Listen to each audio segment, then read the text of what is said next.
The views and opinions expressed in the following program are those of the hosts and guests, and not necessarily those of the staff or management of Worldwide Digital Broadcasting Corporation.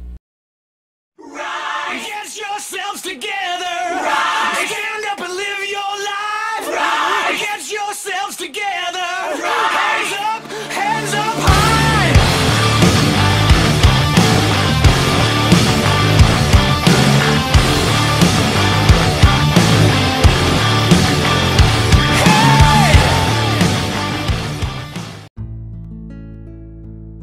There's a lot of talk in this country about the federal deficit, but if we hope to meet the moral test of our times, if we hope to eradicate child poverty or AIDS or joblessness or homelessness or any of the other issues that were chronicled before I came on stage, then I think that we're going to have to talk more about the empathy deficit, the ability to put ourselves in somebody else's shoes, to see the world through somebody else's eyes.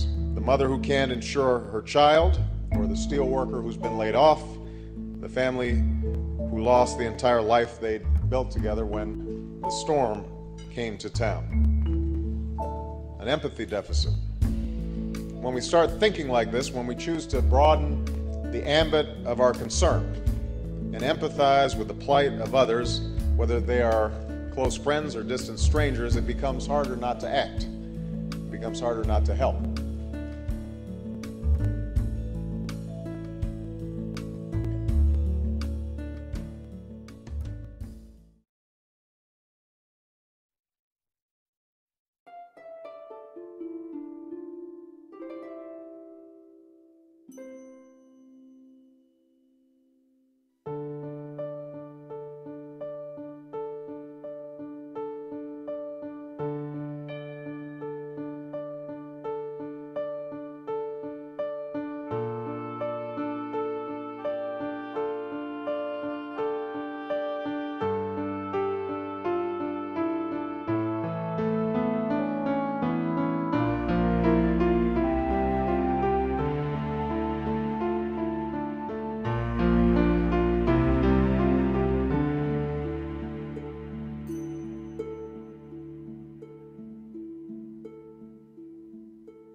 Welcome to the Rise Above Show. I am Joe Perroni. I'm Heidi Mancini. And today we wanted to take a minute to thank Jay Young from City Athletic Club for being a partner with the Rise Above Show. And also mealprepvegas.com. They're also a partner with the Rise Above Show, so they do customized meals for you, whether you're a competitor or just want to eat healthy during your work days. Their phone number is 624-9286. And you can talk to them about your meals, or you can also email them at mealprepvegas.com. And also, we want to mention that Joe Perroni is a personal trainer out at City Athletic Club on Cimarron and Sahara. So if you're looking for a personal trainer, every level, it doesn't matter. You can be the first starting out, or you can be a competitor. He does nutrition plans and also personal training. He's also a marriage and family counselor, so he's doing that, and he's also the host, the writer for the From Rise Above show. And I am a hairstylist out at Body Spa West. My room number is 38. I specialize in hair extensions. I'm a color correction expert, color, whatever you want to call me. That's my thing. I'm also a wellness coach for women. So I do personal training also out at City Athletic Club, and the idea behind my training is, to get obviously the ladies in shape, but also get their brains in shape too, because that comes along with the whole body image problem or issues, or I don't know if it's a problem, but it's an issue with a lot of women. And also we'll be doing upcoming workshops. The Butterfly Effect, we did one workshop about a month ago, and it was well received, so I have more coming in the future. Hopefully the next one will be in October. That will be announced on Facebook, Twitter, Instagram, and LinkedIn. So, you'll be getting news of that. When's the date on the next workshop? Do you have one? I don't have one set. So we were going to, actually I was going to do the next one in a week or so, but some logistics got in the way there, so we're going to pre-plan that one, but that's going to be more of a workshop that we're going to be working together hands-on. The first one was more of an introduction about what the Butterfly Effect is about, and it's basically about lifting other women up and as a community helping each other out and sharing skill sets and experiences that we have in, a loving, caring way and helpful way, and not, the traditional, you have to take responsibility for your stuff at some point, and how to get better at doing that and helping each other get to that point, because all women have been through different experiences in their lives, and when you're going through something, you think you're the only one, and then you find out that no, you're not the only one that's had to go through something good, bad. It's not always bad stuff that we experience, but anyway, so that's up and coming. And what else do I do? Oh, and I co-host the Rise Above show. I'm the social media person, so I do all the social media sharing of the shows, the pictures, the announcements that you see. I also contact and interview our future guests for the show, so that's my part in this, and also, doing some talking with Joe. And we will be doing some good talking today. Mm-hmm. I have one quick question for you, Heidi. Oh. If I were to get some of those hair extensions, would people be able to tell that I had hair extensions? Yes. You need more hair, okay. John. You need to have something to put it. Attach the hair to something? You have to attach it to something. I mean, I could maybe try with the tape-ins. I could maybe stick it to your scalp. Okay. And then we could put like a toupee over it. Oh, like that we would be totally cool. could do it. Okay. Yeah, we could totally do All it. Right. Yeah. You just made me think of that. I was like, yeah, we could totally do that. Okay, so today's show. I've been doing a lot of thinking this week because I had a lot of free time. Not really, but my brain is always going. So I want to call it social intercourse versus social, actually it wouldn't be social, but it would be just masturbation. Now, I know that title seems a little bit racy. Well, let's hope not. It is. Okay, so for those of you who don't like a racy title like that, okay, you can change it to this, okay? Social connection versus how we're basically isolated as human beings now. So that's the difference. Social connection versus isolation. And when that happens, especially when you see in the news like this week, there's a lot of lack of empathy. And so I noticed that in the news, how one side wants to talk, and no one wants to listen on the other side, and vice versa. I'm not picking a side. I'm saying that they're both in the same boat in terms of not being able to look at what the other side is. And actually, Obama, before he was even president, talked about an empathy deficit in the United States, where you can't talk about a deficit in terms of money or anything else in this world until you want to talk about empathy, because you need to know how to put yourself in somebody else's shoes. So then I got to thinking, why are we here? First of all, is it true that we have lack of empathy? And if it is true, how can we prove it? Why did it happen? When did it happen? And how did it happen? So then something else hit me, if you can believe this. So I'm watching a video on YouTube, and of all people, it was the band Leonard Skinner. So I'm watching this Leonard Skinner video. Freebird is the name of the song. You should know it. And it was from 1977, the Oakland Coliseum. And so I'm not allowed to play the video anymore, or else they'll take us off YouTube. But if you would like to, and you should, watch the video. It's about 12 minutes long. You know, before people have that instant gratification thing. So it's long. It's a great song with great guitar solos. And as I was watching it, I saw like about 15 different things where their society in 1977 was different than it is now. So I started to write it down, and it's just amazing. It's almost like, okay, we can debate this all we want about, has society changed? Has technology changed human beings? Have we changed emotionally? Have we changed physically? But when you watch a video from 1977 and you see a camera pan through about 70,000 human beings, there's no debate here. You just watch the video and you'll see what I'm talking about. Let me just start from the top. Here's a few little things I wrote just to set the stage here for you. This is called Day on the Green. Now, this is just in one show. Leonard Skinner played, Fleetwood Mac, Led Zeppelin, the Eagles, Heart, Peter Frampton, Santana, Judas Priest, and the Doobie Brothers. Are you kidding me with that amount of talent? So, I mean, let's go with that. Now, you could say, okay, well, music is to the individual, right? Someone can, but this is what I was thinking. If you watch the Freebird video, you're going to see 3 lead guitar players playing in unison. Could that happen today? Because the amount of talent that it takes to study and to be able to learn how to play that well, and then to be able to play off of other musicians, that takes hours upon hours upon hours of time, which nobody seems to do these days, because you have to go through a lot of mistakes, a lot of hard work. Right, but to go back just a second, with the whole desensitivity thing with empathy. Right. When you said about the concerts, I remember when I was young too, they used to come to our town and you'd have Foreigner and Journey and you'd have all these people in one. They used to call it a Superfest, and they'd all be, you know, at one time, and you couldn't wait because you could not see these bands on social media. You could not see them on TV. You didn't get the visuals that these kids get today. Right.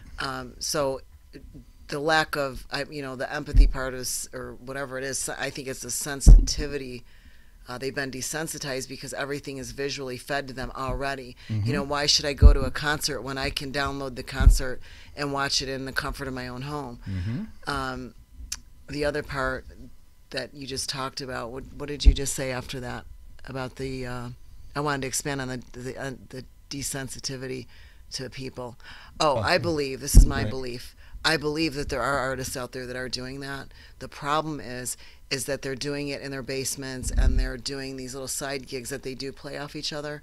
But the problem is because we become so visual today in technology that unless you become famous through the marketing, which again, everything is corporate and it's through sales, nobody's going to know who you are either. Right. So I personally, this is my personal opinion, that I think there are some amazing young musicians out there that do jam, but they're probably jamming in their garages, similar to what the guys in my neighborhood did years ago, and they're making their own little videos. And because they're so obtuse with some of the more major things that you're seeing on YouTube, they become lost, and everybody has become so desensitized And then also with that becomes lack of empathy, because when you become desensitized from, well, why should I get excited about a concert on the green when all I got to do is go on the internet? And these children are brought up that way. Right. At an early start. You and I weren't brought up that way. And I also think that empathy, because they don't have those experiences of the feeling that you get to be able to see your band in person and to go and do it with a bunch of girlfriends and, you know, smoke some weed, have a couple Miller Lights, and, you know, I mean, that's what we did, and just have a good time together and do those things. These kids today, I think, are kind of deprived of those experiences because of the computer technology and social media, I mean, and Google and all these things. You can Google just about anything, so it's hard for, I'm not sticking up for the unempathetic people. I'm just saying that empathy is usually accumulated through experiences, and then you can you work off of that.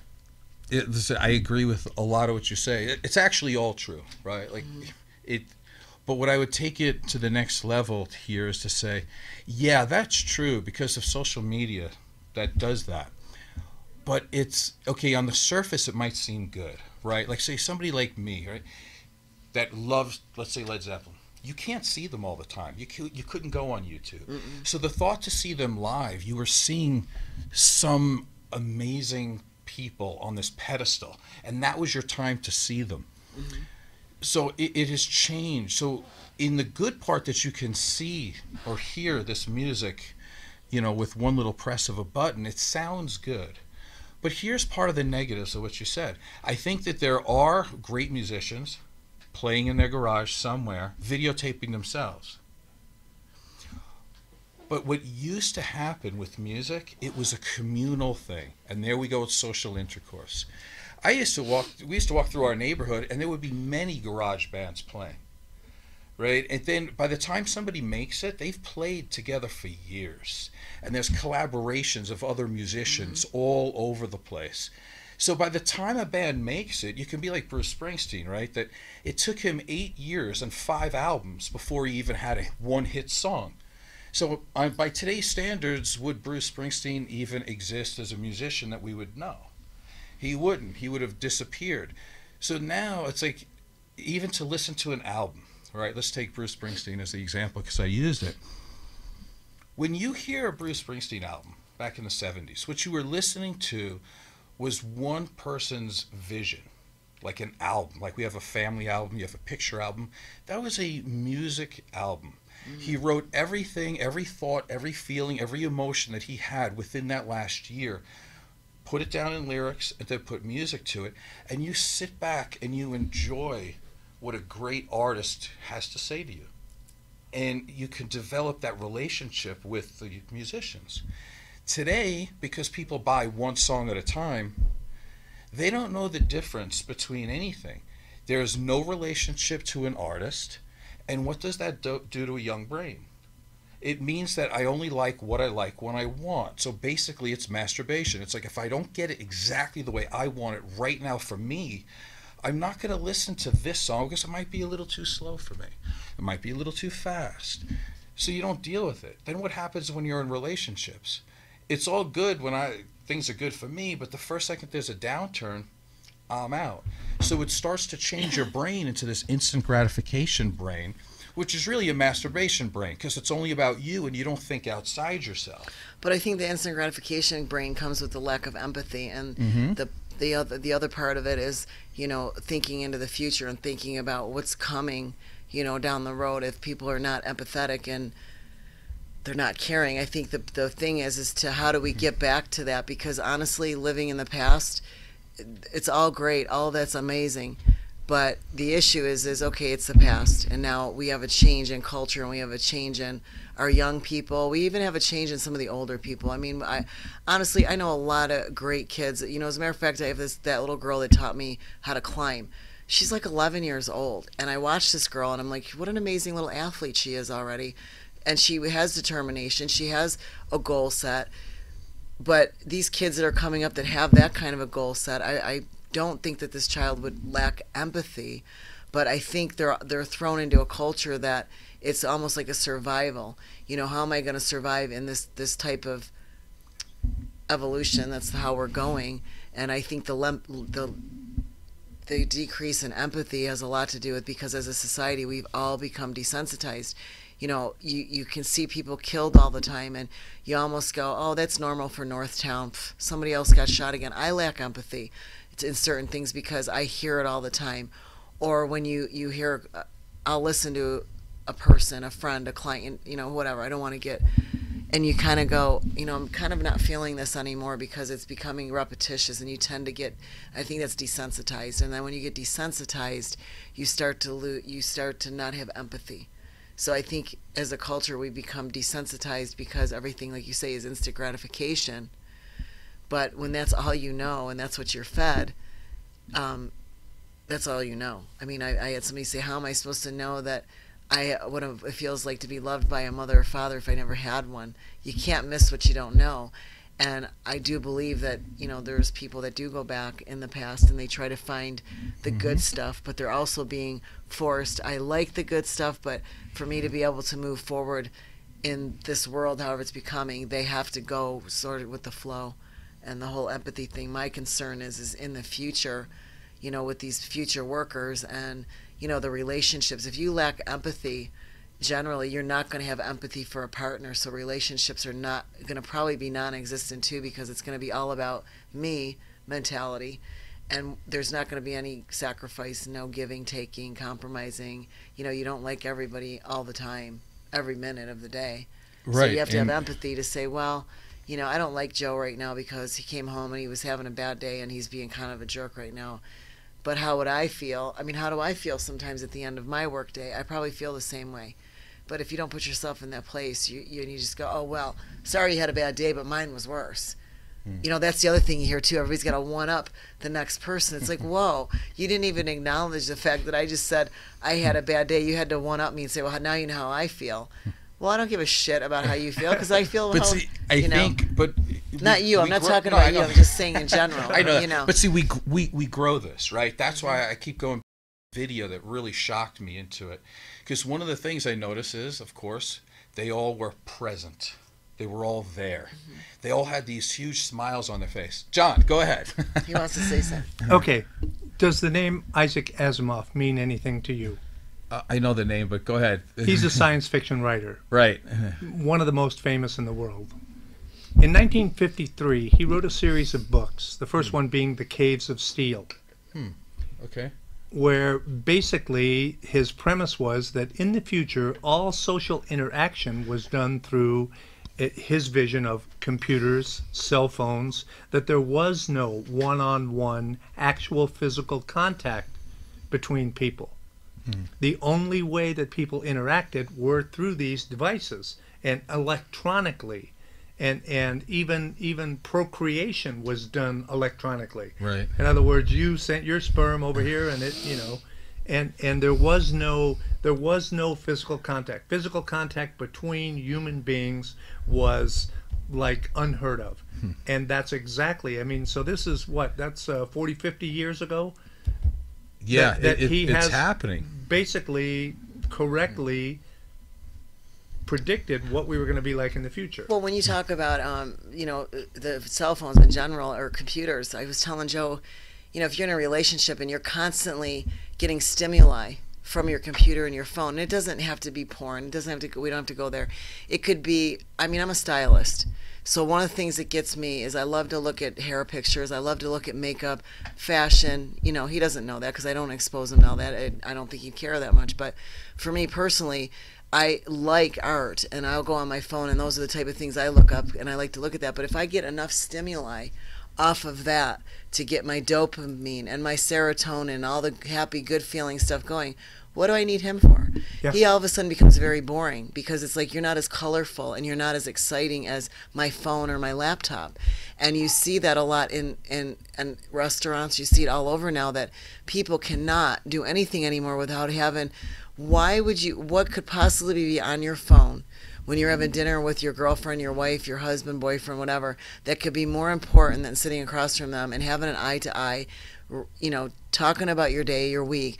There can't be, even a text message cannot be that important. I don't care if my client is dying, and I'm seriously saying, him and I, we have that little thing in our house too, that we have to check each other once in a while and say, wait, let's put the phones away. I do it, he does it. Nobody's immune to it. And the point is that you see, and these kids too, if they can go on their phone and computer and get all these action games and all this stimuli, how can you top that? But okay, we went to the Who concert. Exactly. That's what I was thinking about too. And everybody, I mean, and I felt really, really guilty about it. I mean, I was doing it for a reason. I had my cell phone up there and I was recording stuff, but I was doing it because of what I do here. And there were some of the clips and some of the stuff that was going on in the background that I wanted. But 90% of the people, yeah, it's they've sad. got their cell phones up there and But you missed the experience. Jesus Christ, when they're live. We were what? 13th row, center stage. But you missed the experience when you're looking through your phone, because I've done it for him. I videoed the Who while he's over there having a good time. He's clapping, he's doing his thing. And honestly, I don't even remember. I don't see half of it because I'm like, okay, so let me cut you right there. I missed it. And then they'll say, did you see when, he did this or he did that? And I'm like, not really. So let me throw in my 2 cents. Okay. It's your show. Yeah, so I will. 3 cents. I will. As a matter of fact, make sure you go back to the text message. I want to make sure I make a comment on that. All right, so let's go back. I want as much experience in my life as possible. I always kind of did. I can remember seeing The Who in 1979. I can tell you that it drizzled. I can tell you that my father was actually driving the car and my mother was in the passenger seat, and I love the fact that my parents were together at that moment. I love everything about it. I remember that Roger Daltrey messed up one word in Young Man Blues, and I thought that was so cool because I knew the words and he didn't. I was 14 years old. I remember seeing The Who in 1982. I can tell you I jumped over one of the turnstiles. I could tell you, and I lost a t-shirt, by the way. I could tell you everything about it. Why? Because I was present. Now, just talk about 1982 and 1979. This video I'm telling everybody to watch, please, is from 1977. You will see the most wide-eyed young people so engaged in this. It's amazing. It almost made me want to cry because our society now sucks because everybody is zombied out totally. And these kids were crazy. Like they were enjoying it. The girls looked really pretty, by the way. And I don't mean because like I want to have sex with them. I don't mean it in that way. I mean that their eyes were open. They had fun. They had real hair. There were no implants. There were a lot of girls with no bras, no collagen, fake lips, trying to look like something that they don't. None of the BS that you see today. None of it. The guys were pretty jacked, lean. And I noticed a lot of the guys put the girls on their shoulders so they could see better. And you know what? Try that today at a concert. You're going to get 10 people hitting you going, I can't see. And you know what? They're not even trying to see. They're up there with their cell phone trying to do this. It's all, let me just say that everybody is unconscious. Back then, people were conscious. Now, the first thing you might say, 1977, Day on the Green, we're watching Led Zeppelin, we're watching Leonard Skinner, everybody there was probably drunk. I would agree, that's probably true. But you know what? From what I remember when I was a kid, and also maybe John could throw in on this too, because everybody experience is valid, I remember people drinking or doing a little something to enhance their experience to have fun. It was a little fun to get a little bit loose and have a good time. Younger people today, for the most part, are not getting drunk or doing drugs to do that. They're doing it to get hammered because they hate their life. And you don't do heroin as a social drug. It's basically masturbation. It's about you, and you just want to check out, and you're too much of a wuss bag to kill yourself, so you kill yourself in another way, and you just desensitize. I don't remember any of my friends drinking on a Friday night to obliterate themselves. It was more like, hey, football practice is over. Let's get a little bit loose. I'm a little bit nervous. I need one drink to talk to a girl. I'm good. Let's have a good time. You don't see that now. These people are just obliterating themselves. John, what do you think? Am I wrong? No, you're right. And part of the drinking back then, and I'm talking about, because by the time I was 21, I had quit drinking. So Yeah, I was drinking at 15. yeah. So by the time I became legal, I was through like, high who cares? school and all that, and it was to get a buzz, but it was also because it was illegal. Right, I didn't think about that. Okay. It was illegal, so you did it, and I think, and the interesting thing is that's what's happening in not to change the subject, but to get off, it kind of fits in, is that the younger people, there's a lot of them that are smarter than we're giving them credit for. Right. Because now that that marijuana is legal in a number of states, I mean recreationally, the teen use of marijuana has gone down in those states because it is no longer the forbidden fruit Right. that it used to be, and that's why people were getting high. Well, that's not really why people were getting high, but still, you never got so high that you missed the experience. Right. It was, yeah. But because it was illegal too, you were afraid of being too drunk or Well, there too was high. exactly. Okay, There was so the- you were always there like, was the excitement. you were on the level where you were like, oh my God, I can't get too drunk because if I go home and my mom smells it on me, or if I don't make it home, or I do something crazy with some guy, So you drank enough that you, like you said, you enjoyed the experience, you loosened up, but because it was illegal, you were scared. Because I was drinking at 13. I was going across the street after dark. And one of the at biggest 15. industries at that time was breath mints. Yeah, exactly. But, okay, Yeah. so if you take a kid, right, from the 70s or even into the 80s and say, but why do you drink? Why do you do this? They're going to say, because I want to have Because a I'm good getting time. away with Get a buzz. something too. If you ask kids today, the ones that I have to see in therapy, the real question is, what kind of pain are you hiding? Yeah. You know what I mean? It's just total. It's a totally different thing. They're doing it to self-medicate because they hate their life. They're not doing it as a little addition to their life. And then because Heidi had mentioned this, and rightfully so. So that's why I looked it up. It's like, well, you do know, around the 70s we're known for drugs. The Vietnam was still a big thing, and interestingly enough, drug overdoses have gone up 500% since 1970. Now, even though we have a heroin epidemic or an opioid epidemic now, listen, heroin was a big deal in Vietnam. But these guys came back and their addiction went away. Why? For the most part, is because they were glad to be home. Now, if you're on stuff now, and I have to argue with that because it wasn't heroin; it was opium. Right. That in Vietnam, and I mean you had access to heroin, but that was rare. I mean, most of the guys that came back that were addicted to opium, and that's a hell of a lot easier to kick than. You think it? Yeah, because I don't know. You think it's easier to? Oh yeah, it's easier to because opium, it's a different kind of high. All right. Kind of. Hits your receptors different. Yeah. So and But you would the also people the smart ones were just smoking weed, but but you would have reason not to do it when you got home. oh, absolutely. Right. Now, Yeah. take it by today's standards. There's more PTSD and everything now, compared to Vietnam. Like, I don't want to judge anybody, but I'm going to say Vietnam was much more horrific than what's going on now. Yeah.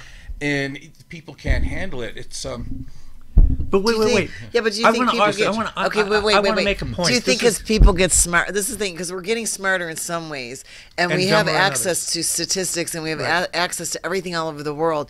You wonder if it was still about the same. The only difference is because we know so much more today. We know what to look for. Even counseling. They should throw half of the shit out that they use now for counseling because... Our whole human society, we have changed so much. I was thinking about this the other day. Why are we still using the same... Mary and I talked about this too. Why are we still using the same techniques on children in school that they used 100 years ago for child PTSD? They know it exists. Yeah. And yet we're still treating these kids that are technologically smarter than most of their parents, and we're treating them like they treated people back 200 years ago. Like they're still on the farm. Yeah.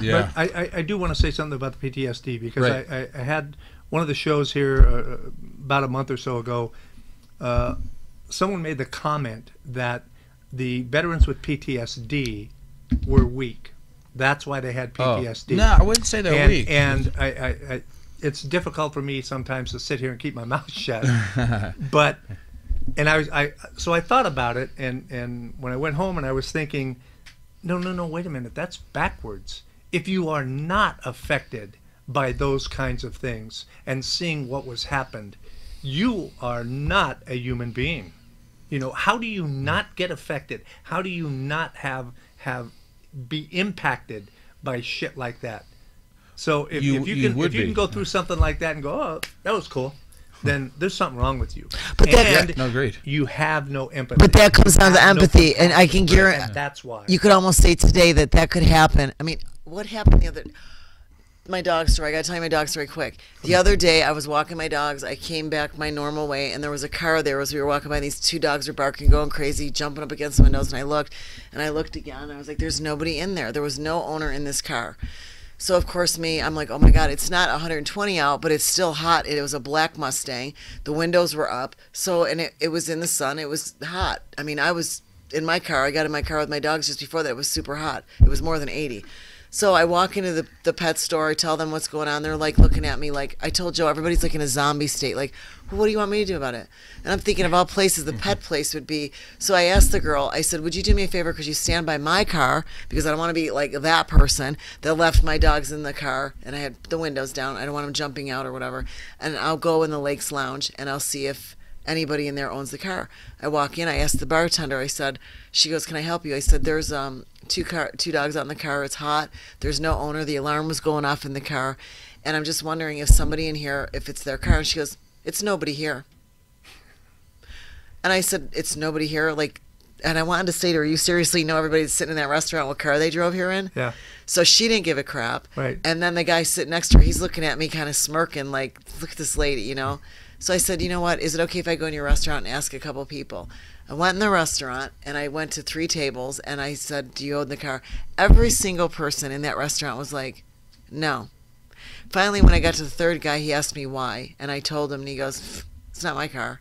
Like, you're worried, like everybody lacked you're worried about dogs? empathy and nobody cared. And it was like walking into a zombified atmosphere where I was like, and I told Joe when I got home, and then thankfully this older gentleman came out that owns that place and he said, what's your problem?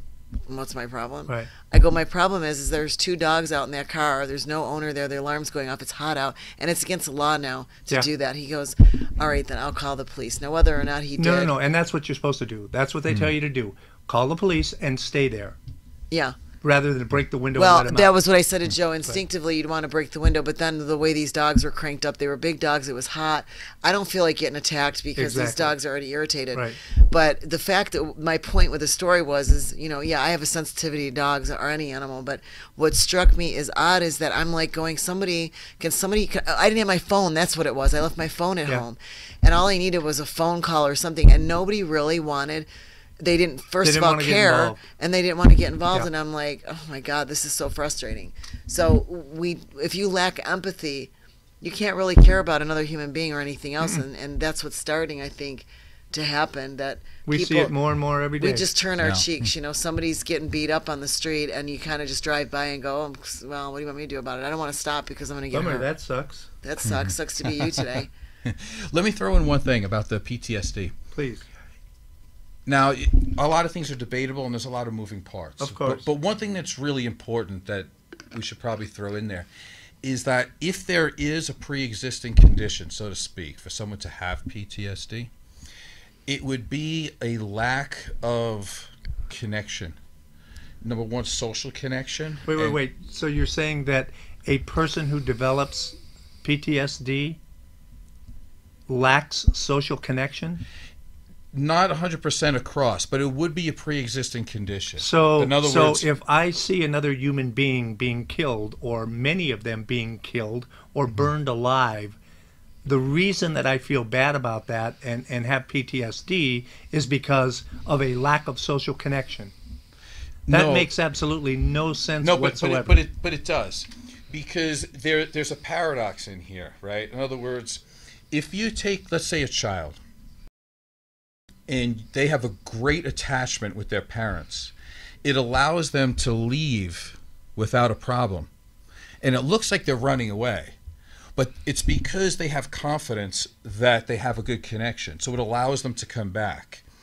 And it's kind of the way when we're dealing with human beings overall as a community.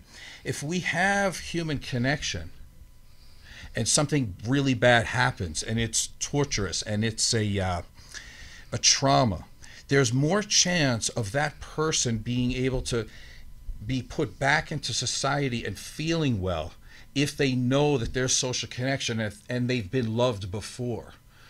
You understand what I'm saying?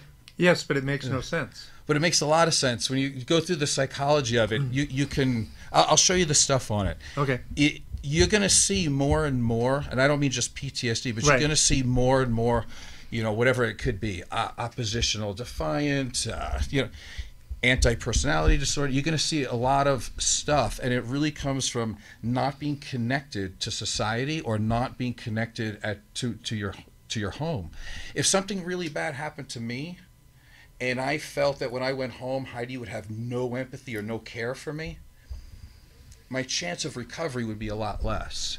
And it would be even more less if I felt that there was never a connection between us. But we're talking about two different issues here, if I understand what you're saying correctly. Right. One is the condition itself. The other is recovery. Right. I agree with you that the more social connection you have, the easier your recovery is. Absolutely. Or the ability to handle it. But that still does not justify the situation. You still, what I'm hearing you say, and I may be hearing you incorrectly, is that if you have that social connection, you are not affected by those things. Oh, you will be affected. That's my point. You are effective, listen, but you know how to deal with it. Right. That's my point. Right. Okay. So we're is that good? That's if you are not affected by something like that, then you have no empathy, you have no compassion, True. you have no connection. True. You have to have those three things to be to be affected by that. Now, the more of those you have, the easier it is for you to deal with the situation. Absolutely. Okay. Like if somebody has that I'll agree with. Right. If anybody has some kind of trauma, right, and they're trying to, it's very, very difficult for people to get over trauma. I mean, listen, we don't really totally get over it. Let's be honest. Exactly. So we just learn how to deal with it. Let's throw that out. So we have to manage it. Right. Now, part of my I managed it for 40 years without any help. Do you want to go on a break, or do you just want to run this straight through? No, just go ahead. Yeah. Okay. Because one of the reasons why you like the show is because we have a fix or a potential fix for the problem. Exactly. Okay. So let me go to the fix. Even if they're wrong. Well, no. Oh, Joe, but we don't know if they're wrong yet. But here's what's interesting, what just happened. I want to point this out, is that you guys were able to have a go at back and forth dialogue and clarify. You were able to have a conversation to clarify which side you both were on, because I was a little confused there myself, going, I'm not getting what's going on here. Yeah. But I just sat back and figured, I'm just going to let you guys hash this out. But what we're seeing a lot lately on the news and different things is you're a fucking you're idiot. You're a fucking idiot because you don't get what I'm saying, and fuck you with your beliefs, and fuck you, right? No, but what I want to point out here is that you can have a conversation. We can talk about things as because people. we have empathy and compassion. Right. But when that's what allows us to have that conversation and say, if you really feel this way, well, that's okay. We're still friends, even if you are a fucking idiot. No, I actually prefer being challenged because it does bring it out better if it came across wrong. Well, I just wanted to make sure I was understanding what you were saying, I mean, and I was misunderstanding what you were saying. Yeah, I want to make sure I get this right. Please, go ahead. Because you're challenging me, so it's good. One of the things that you can trace back to this empathy problem is a lot of therapists thinking that they're doing the right thing, but what they'll do is they'll just say to somebody, okay, you need to just love yourself. You can't love anybody until you love yourself. Back to the masturbation thing, right? But let's be honest about this. if the first time you meet a therapist and they say, listen, you need to love yourself, but yet society basically says that you're not successful, you don't really have any good friends, you know, you don't have anything meaningful going on in your life, and your parents have been pretty much distant from you, how in the world do you turn around and say you love yourself? It doesn't work. Most of the people that I know, they go outwards and then they start to try to help people. And in doing so, they end up developing a friend by asking somebody else how they're doing. And once they start developing connection, then they learn. It's like, you know, I like my life. And then they start to love themselves. So you can go around that way too. But they like themselves, and they start to like themselves because they start to see qualities in themselves that were dormant for a long time that they didn't know existed. When you love yourself, people, they have this misconception that if you love yourself, you're going to be this conceited, it's all about me, which it is. We're kind of going in that way.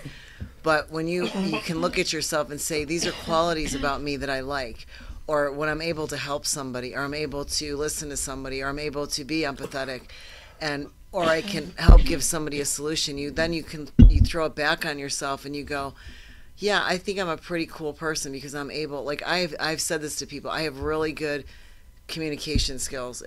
Sometimes with us, it falters in that area. That's a different whatever. But I just said this to somebody the other day. I said I have very good communication skills, and I find it, and I feel good about myself when I'm able to, you know, help somebody. But that reaffirms me to say, you know, one of the things I like about myself is the fact that I do have empathy and I do understand, and that I'm able to help other people. So I look at that as a gift because I don't think everybody can do that. So when you do something outwardly, it's a reflection of you. As far as if you do something out to help somebody else, it's a reflection of what is inside you. And people get that confused with when you say love yourself. Loving yourself isn't being a narcissistic, conceited, you know, jerk where you're like, I'm above it all and I'm amazing and your life stinks and I'm just going to preach to you about how to be happy. You know, that we already know that. We talked about that one day. And I get what you're saying, but here's where the problem starts to come in, is that we took that and then we spun it inside out with a lot of self-help people saying, no, just love yourself. In other words, if you're born, you're worth loving yourself just for that. And I don't disagree with that totally, but it does kind of dovetail with, if you compete, you should get a trophy. If you breathe, you're automatically lovable. I don't disagree with that as one human being to another, but other human beings don't buy into that. Most people have to feel some type of success in their life to feel good about themselves. It's just basic stuff, like Maslow's hierarchy of needs, right? We need to be able to eat and drink, and if you can have that, you get some food in your stomach, okay, that's the first step. We feel pretty good. The second part is, can you go to sleep at night and feel safe? Because if you can't, you're not going to have self-esteem. The next part of gaining self-esteem is love and belonging.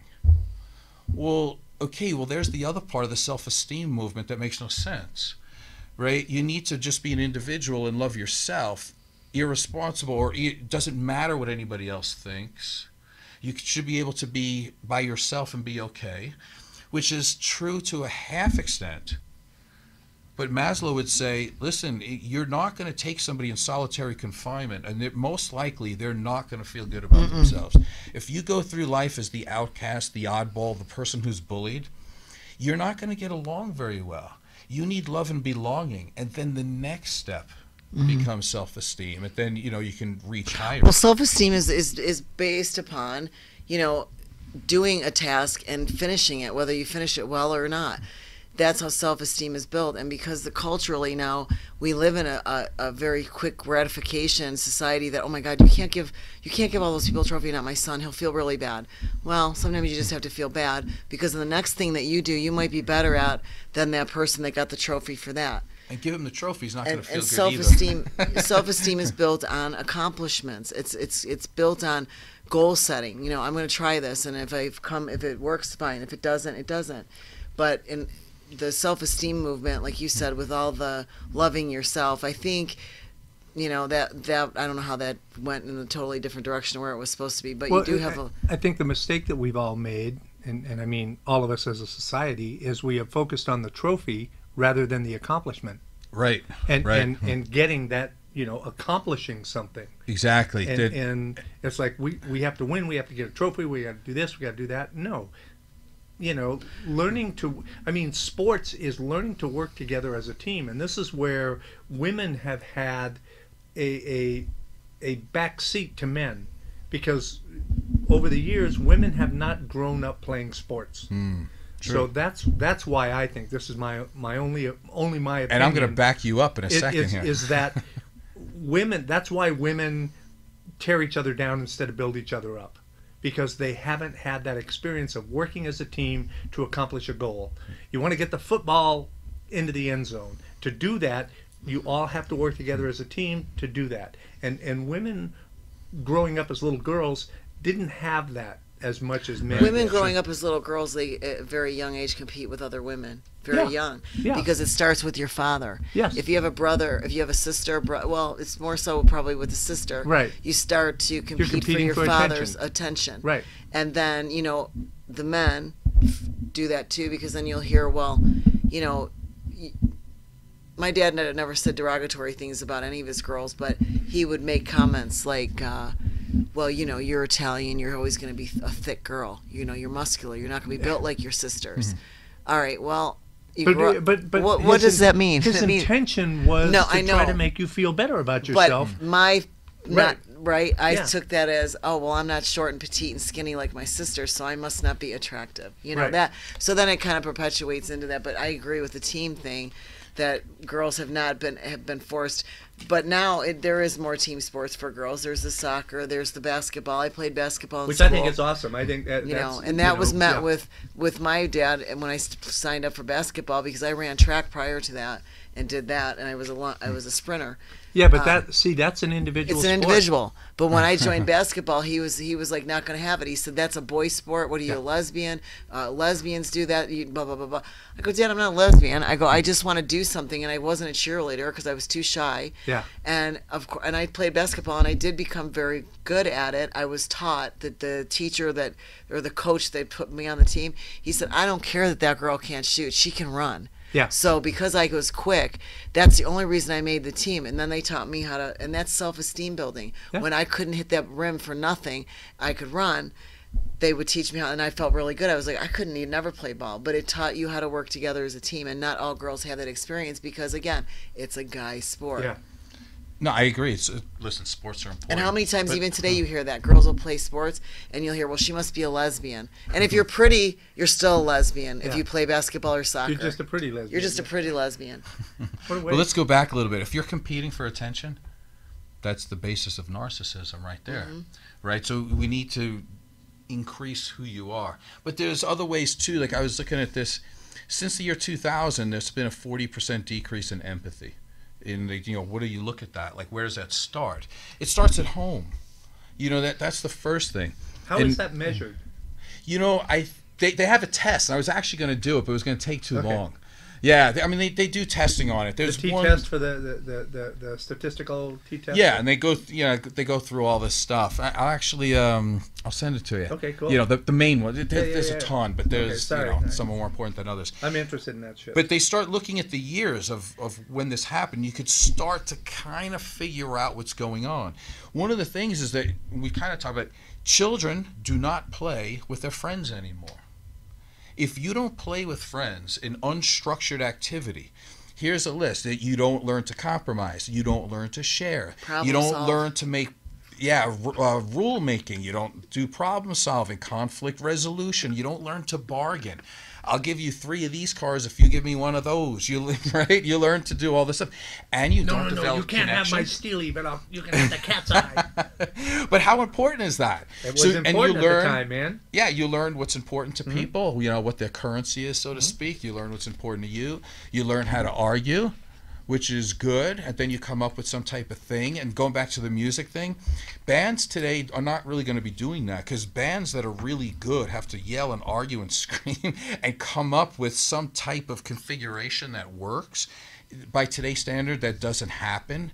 So, that destroyed it. The other thing I was looking at is, when was the last time somebody actually had a family dinner? We don't do that anymore. In 1960, the average family dinner lasted 1 hour, and they did it about 6 times a week, and everybody participated. They either went shopping for the food, they prepared the food, they ate the food, and they cleaned up afterwards. Now, why would this be social intercourse compared to masturbation? I'll tell you why. Because by 2010, average dinner lasts 12 minutes. Nobody's talking, and it's not even a daily practice, so they can't even get a thing of, do you even do it twice a week? The answer is probably no. But here's worse. Why don't they do it? Because Johnny wants to watch on his YouTube thing. Sally wants to do this on her YouTube thing. You know, and nobody's... So in other words, that's masturbation too. It's not communal at all. You know, I even into the 90s when there used to be writers for TV shows, we used to sit around. I remember we had the kids around and stuff. We used to watch like Seinfeld, things like this. It may not be the most engaging, intelligent thing in the world, but it did put you in the same room together at a specific time, every week. So when you look back on it, I don't remember if the jokes were funny or not, but I just remember having a good time eating together and talking about our day. Do we do that now? No. Which is the other thing that happened around 2000 or late 90s. Reality TV. We have total loser nobodies without any talent whatsoever on TV, getting famous just for being on TV. Narcissism. When I was a kid and I looked at somebody like John Travolta, as much as I said I didn't like him, I didn't realize it at the time, but I was jealous. Here's a guy who could sing, who could dance, who can look good. He was amazing at everything he did. Do you realize how much talent just that one guy had? And everybody had talent back then. Now, if you grow up, you're thinking, well, I'm kind of a loser. I got nothing going for me. Hey, I could get on TV and be famous for doing nothing. I can just get fat and look good like the Kardashians and just have people, or I can act like a total drama queen or a jerk and get popular. You don't have to be talented anymore. You know, what are the chances are of like Donnie and Marie? They've been around for like 40 years. They had their own TV show. Now they're selling out still on the strip. That's never going to happen again. You don't have people on TV that are that talented to do that. You know, that won't happen again. So all that is part of this whole social intercourse is gone. Also, what else happened? Gated communities. I don't remember gated communities when I was young. So now we're separating people from other people. And once you start separating from other people and saying, well, our community is better than yours, or yours is better than ours, so I want what you have, where's the empathy there? Because you're not communicating with other human beings. You're only communicating with the people you want to when you want to, which goes off along my thoughts about Facebook. It's funny how people get defriended all the time because I have a difference of opinion. What is that all about? It's childishness. You'll see it too if in this football thing that happened this week. Somebody takes a knee. Fine, there's nothing wrong with that. Last time I looked, you can have freedom of speech. It offends you? Okay, we all get offended by something. But now there's this thing that they want to boycott the NFL. I'll tell you what my parents told me a long time ago, which is not unusual, by the way, for somebody of my age. When you're in a community or when you're in a group of people and things don't go your way, you don't take your ball and go home. You're in your rights to do that, but don't be a pussy. Like that, you can't do that. Like that is so, I don't want to say it's un-American, but it's unhuman being. And it's stupid because you're going to boycott, they're boycotting a sport they like. Like how stupid is that? Like, well, they're tying themselves to something because they, again, it's masturbation, right? They insulted me in some way and I can't deal with it, so I'm going to throw out the baby with the bathwater because I can't handle anything. So that's where we are these days. On Facebook, you can actually read your own news, right? Like we lost a sponsor over this. All I did was hold up and go, okay, here's the stock market, here's the number, and here's where it was, and that offends him, among a few other things. But basically, everything I had was factual. I don't want to hear that news. Whoa. You can't talk facts. Nobody wants facts anymore. That's right. Anymore. They want what they want. They want somebody. Freedom of speech is, I want you to agree with me. yeah. is that not a version of masturbation? Yes. So there you go. We're back to that. Yeah. I mean, it's that's my point. so from a psychology point of view, and I know you like this. Okay, if you have a belief, and I am able to prove to you, without a shadow of a doubt, that your belief is wrong. Let's say, I know the sun rises in the west. It doesn't. It rises in the east. I can prove that to you. But you still believe what you want to believe. You go fake news. Whatever you do. What does your belief become at that point? Irrelevant. Distorted. That's a great answer, because in today's thing, it's not like you can't even call it a wrong belief. But you would still say that you believe it. But there are beliefs. There's things that I believe, and there's things that I think. Right. Now, the beliefs are just things that, for whatever reason, I think those tissues are white. They are white. And that's a fact. Right. Now, I believe they're white, but that doesn't necessarily mean that they are. They're off-white. Yeah, see? They could be off-white. But from my perspective, this is what it looks like to me. Mm-hmm. But there are answers, right? So yes. From a psychological the point, truth is the truth. The truth is the truth, but not anymore. If you are socially no, I disagree. The truth is the truth. When you say okay, I know not what you're saying. anymore, I know what you're saying. People I'm don't saying it accept that anymore. Yeah, I'm saying it metaphorically. In a Right. sense. Okay.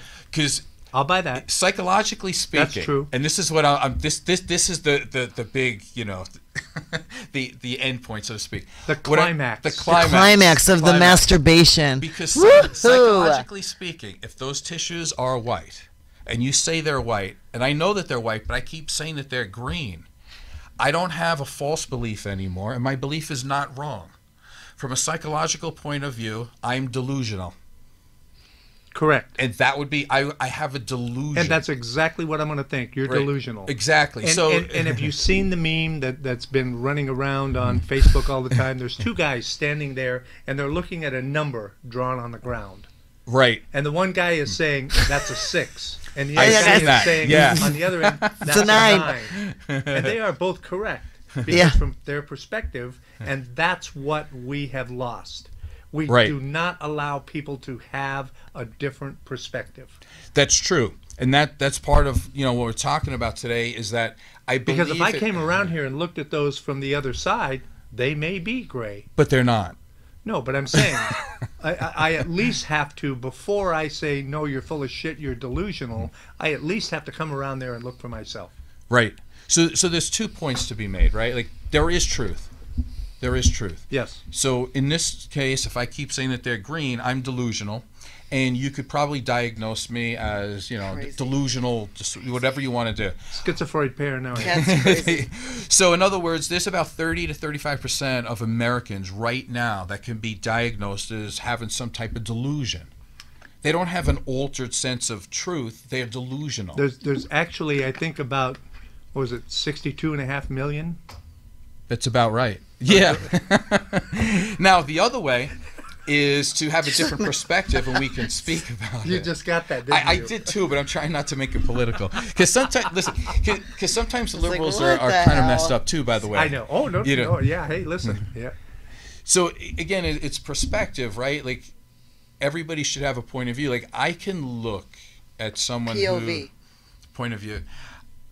I can see someone who says, I am very hurt. I feel, all this discomfort, and I feel like the football players are disrespecting the flag by taking a knee. Why not ask the guy? Yeah, I can understand that. Why not ask the guy? But hey, why don't you ask why him? are you taking a knee? And giving up his whole career, Yeah. millions of dollars, obviously it means a lot to him. So instead of just ripping on him and then doing this big tirade, masturbation tirade, I love when people say rants, Rant is nothing more than just, you're basically just masturbating in somebody's eye and leaving. Because you're not, am I wrong? In their eye? Well, Why'd it have to be their eye? because you do it and they blink and then you run away. And then you go, oh. Like, there's some type of... I said, why is it in their eye? Because there's some type of degradation in that. Is what I'm saying. Is it? So by the time they get this garbage out, you're out of the room. And this show is officially Messy. Officially No, but tell me that's off not the true. tracks, off the rail. Turn the channel. No, but that's exactly what I was telling you. Like, people today, they spew their stuff on somebody. Okay, let me say it this way. In our society today, because we're not communal anymore and we don't learn how to work with other human beings, we become totally inefficient and dysfunctional in how to work with somebody else who thinks differently than us. So we get on Facebook and sometimes in person, and we basically throw up our negativity on somebody, even if there's nothing to back it up other than our own anger. And then we don't listen to the response. We run out of the room before we can actually come to some type of conclusion. And that's the point I was making today, is that social intercourse used to be a thing. I have so much information here about, listen, 50% of people in America right now don't even know their next door neighbor's names. Like, that's insane. And I thought that was a terrible thing. Then I thought, I don't know my next door neighbor's names either. But I could tell you when I was I know the one kid, next door to them. only because I hit his car. That's why. We exchanged. But then that's true too, by the way. But when I was a kid, it was not unusual. Oh, you knew everybody in the neighborhood, and they we knew you. everybody. Yeah. And, people go, well, that means you're old. No, it means we're socially connected. Somewhere down the line, we learn that we are we, and just that's it. It's I. It's all about masturbation. And this whole thing about having a social network has gone away. Our phones are not helping. I remember That's why there's social media. The text Because messaging. some people, that's their only connection to Listen, I love when social people make this excuse about, they get a text message and they have to answer it. Yeah. Listen, we had the equivalent of that when I was a kid too, by the way. That was It was called wait. emergency breakthrough on your phone. Now, if I was talking to somebody have like to go my mother, if I was talking to somebody like my mother and I had a girl do an emergency breakthrough and I had to get off the phone with my mother, I would be so angry. Don't you dare call unless it's a true emergency, because I'm on the phone. I am busy. Think about the brain that would Yeah, but say the thing that. is, you might have a chance to get laid. That's true, but I also drew a boundary of what's important to me, right? Yeah. But see, by today's standards, I could be people out there could be in the middle of romancing whoever they're with. They get a text message and they're like, oh, stop, hold on a second. It's so disrespectful.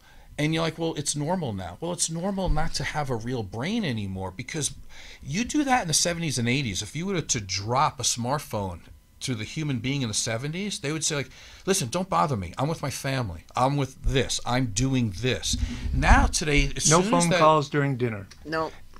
And that's so important that was a too. rule I in our remember that house. too. Mine too. And what's the development level And on no a phone child? We calls have after dinner from 7. this time to this time. Yeah, but no I phone don't want calls your after. friends coming around until after that time. Exactly. Right, no phone calls after like 7, 8 o'clock either. My dad would hang up on him. He'd go over to the phone and he'd go.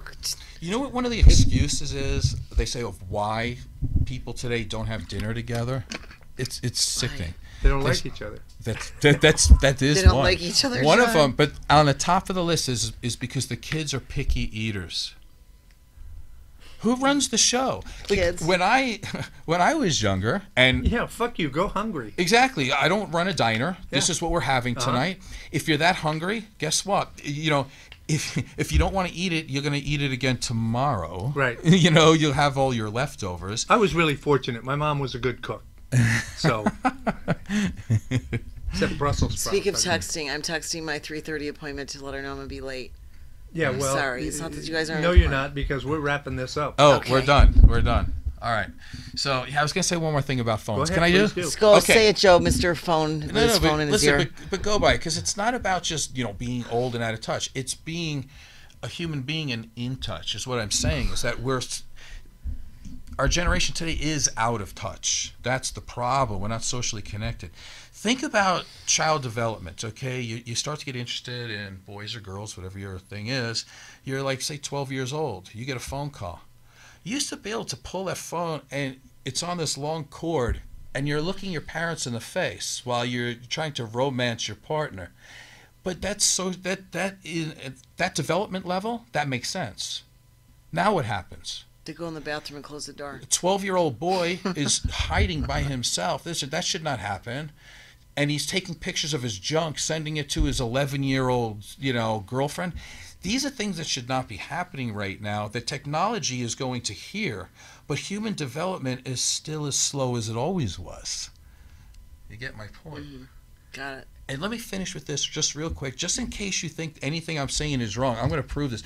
You heard the lineup I said from 1979, right? Yes. Okay. Here's the lineup from 1999, which was the last time that they did this because nobody cared about it anymore. The lineup was, oh God, where can I find it here? Oh yeah, these heavy hitters. You ready? Machine Head, Sprung Monkey, and Loudmouth. Sprung Monkey. Those were the headliners in 1999.